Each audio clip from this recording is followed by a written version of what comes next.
তো শুভ সকাল সবাইকে। আজকে আমি তাড়াতাড়ি উঠে গেছি, এখন বাজে 6টা 5 আর আমি স্নান টান করে রেডি হয়ে গিয়েছি।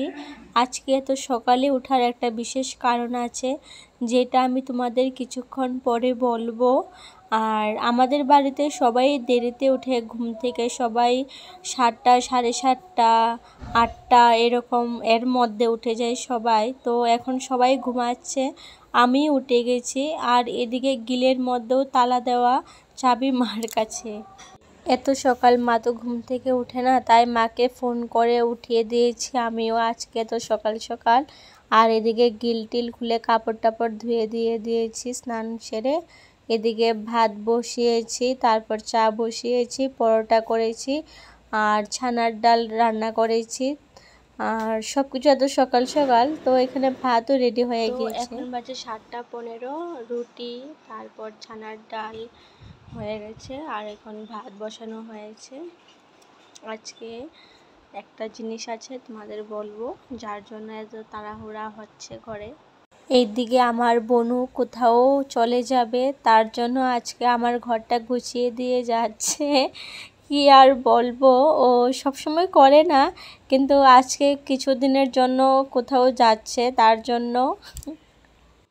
তো এদিকে 8টা বাজার 5 মিনিট বাকি। তো এখন আমি বোনুকে ভাত মেখে খাইয়ে দিয়েছি আর বাবাকে তোমার রুটি ঘুগনি দিয়েছি, খেয়েছে, চা দিয়েছি। আর এইদিকে মা ভাত খাচ্ছে আর আমার হাজব্যান্ড এখন ঘুম থেকে উঠেছে, বাথরুমে গিয়েছে। তো বলবো তোমাদের কোথায় যাচ্ছে তারা আজ। তো গাইস রেডি হয়ে গিয়েছে, এখন মাও রেডি হচ্ছে, বাবাও রেডি হচ্ছে। তো কোথায় যাবে ও নিজেই বলবে। কোথায় যাবে? গুয়াহাটি। গুয়াহাটি যাবে? কয়দিনের জন্য? 3 দিন। 3 দিন। কত তারিখ আসবে? 8। বা কিসের জন্য যাচ্ছ? ঘুরতে? হ্যাঁ। আমাকে ফেলে? কে কে যাচ্ছ তোমরা? আমি, মা, বাবা। আমাকে আর ভাইকে ফেলে। মাও রেডি হয়ে গিয়েছে, লজ্জা পাচ্ছে। এদিকে বাবাও রেডি, ব্যাগটা দেখছে। আর এখানে টমটম বা টুকটুক যেটাই চলে এসেছে, তো তারা চলে গিয়েছে। বোনও তো মন খারাপ করেছে। আজকে আমার শাশুড়ি মা, শ্বশুর বাবা, আমার ছোট্ট একটা ননদ, আমার ছোট্ট বোনও, তারা 3জন গুয়াহাটি গিয়েছে 4 দিনের জন্য। তো গুয়াহাটি গিয়েছে, ঘুরতেও গিয়েছে, প্লাস বনুকে ডাক্তার দেখাবে। বনুর শরীরটা বেশি একটা ভালো না। তো তারা সকাল 9টার দিকে চলে গেছে, 10টার ট্রেন ছিল।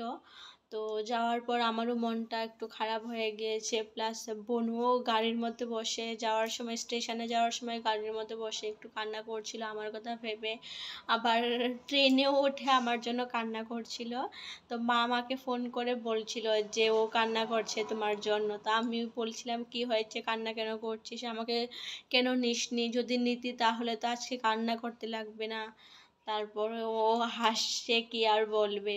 তো তারা চলে যাওয়ার পর আমি আমার টুকিটাকি কাজ ছিল ওইগুলি সেরেছিলাম।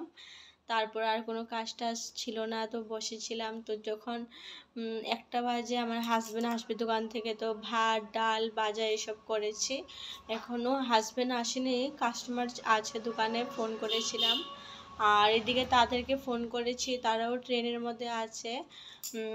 আর রাত্রে 8:30 বাজবে গুয়াহাটি যেতে। তো এখন ফোনে কথা বলেছি, এখন হাজব্যান্ড আসেনি, যদি আসে খাওয়া দাওয়া করব। দুপুরের খাওয়া এখনও শেষ হয়নি।